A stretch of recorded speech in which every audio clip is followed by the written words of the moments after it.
Good morning to one and all. This is Varlakshmi, Assistant Professor of Law at B.R. Ambedkar Law College. Today I am going to discuss about jurisprudence. So many people have a notion that what is jurisprudence.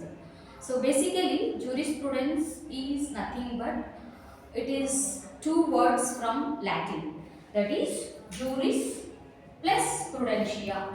Juris plus prudentia, which is nothing but jurisprudentia,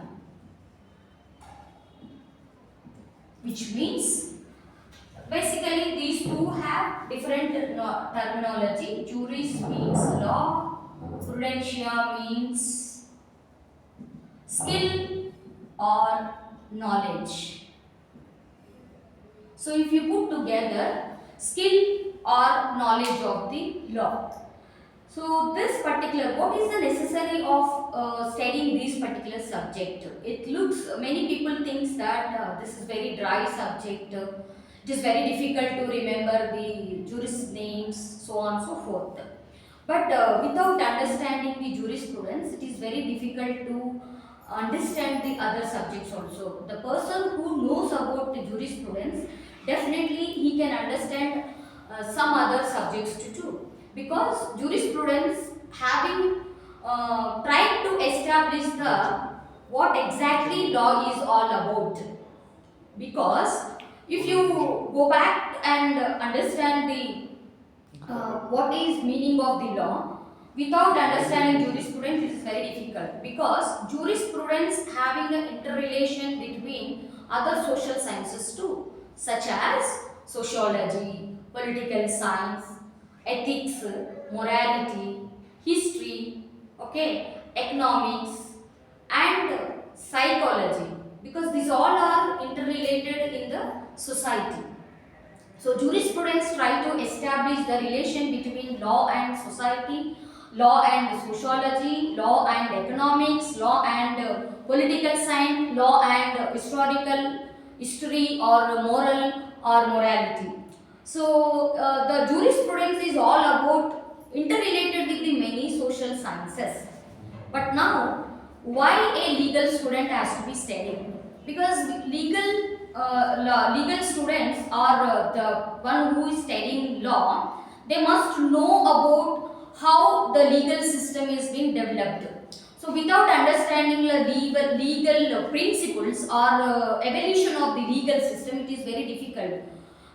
In under the jurisprudence, many jurists try to establish the relation of law and sociology, law and political science, or I can say that the investigation of what is law. See, in the law or in the jurisprudence, every time is in a questionnaire format. That is why, what, where, when, and whom. So, to understand all these questions in answerable manner, we need to have a study of relation between law and other social sciences. Example, you take what is the relation between law and sociology. So if you want to investigate the relation between law and society, you need to study the society. Society means human behavior and what kind of status the people are following, or what is the status of the economical status or political status or cultural status, so on and so forth. So here Jeremy Bentham, he be termed as a father of the jurisprudence. He tried to establish the relation between law and society in an analytical manner. It means from the past ancient period to till in modern period, many jurists try to establish that what is law. So each jurist have their own interpretation, their own idea, their own opinion about the exact meaning of the law. But to know what is law, each one of the jurists try to establish their own opinion in the form of the schools, that is schools of jurisprudence. The schools of jurisprudence try to establish the relation between law and nature, that is why do we require laws, one thing. The another thing is the Many people said that law is having a relation between past, that is law and past.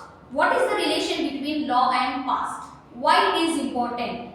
If you dig into the past, what you can able to investigate? What is the investment which a person can do? And then what is the relation between law and sociology? That is, what do you mean by sociology or society?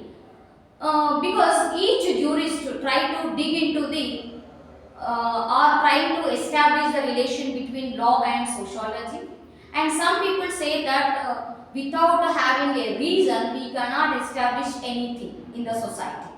Apart from that, if you take the analytical school, so in analytical school of the jurisprudence was established by the Jeremy Bentham. Later on, after his demisal, it is carried by John Austin, who is a father of the analytical school. He tried to establish that the relation between law and state. That means by understanding the past, by understanding the society, we can bring the better laws. That is, according to Jeremy Bentham, what he says that maximum happiness with minimum friction, great happiness with great number.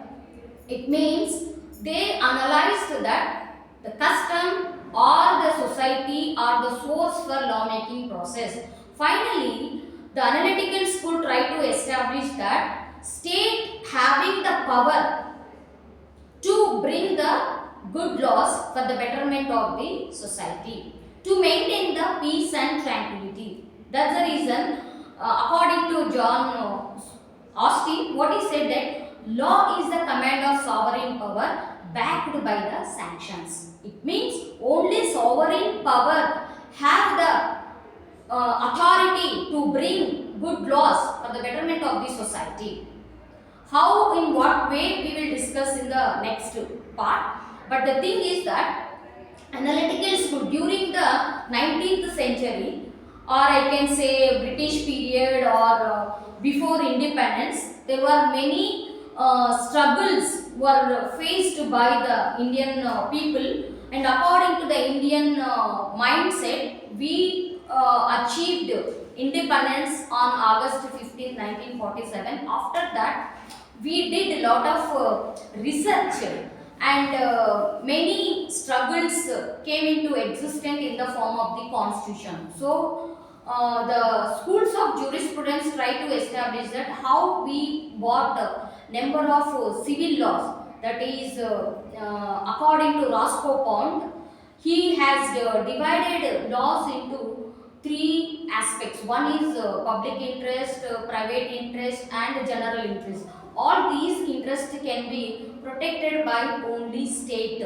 So state have the power to do the checks and balances of the society, and the public interest is nothing but we can call it as Indian example. I can say, if it is public interest, the Indian constitution, criminal laws, administrative laws are the best example to be considered as a public interest. And if you take private interest is nothing but between one individual to state.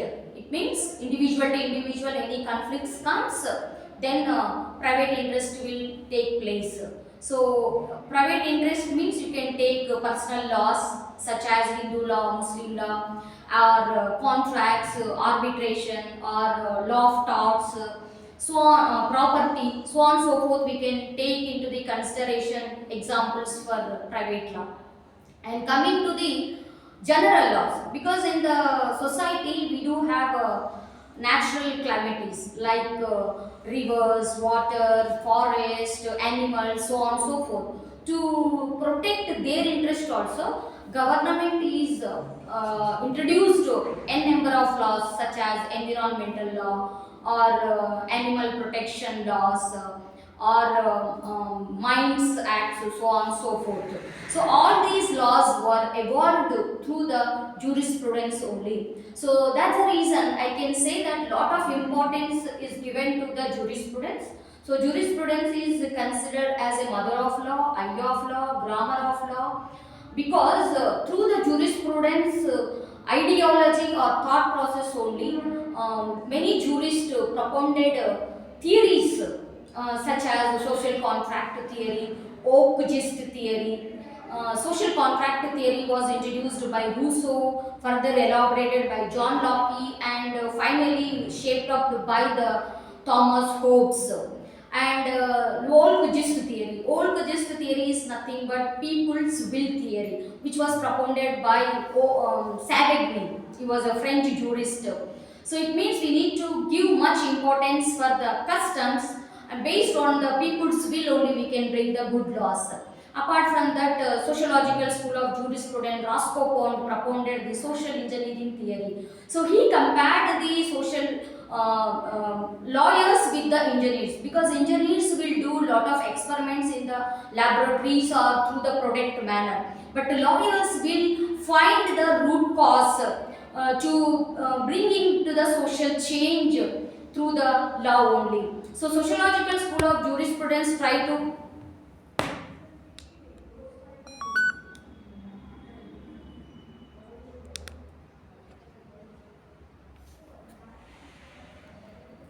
Sociological school of jurisprudence try to establish the relation between. This is all about the jurisprudence. I will get back to you with more information about jurisprudence. There are many theories are there, which is also very important, because based upon the natural law theory or Volkgist theory, command theory, utilitarianism theory, all these principles are embedded in the present our Indian constitution. Based on that only our fundamental rights and duties are protecting in our society. Thank you so much.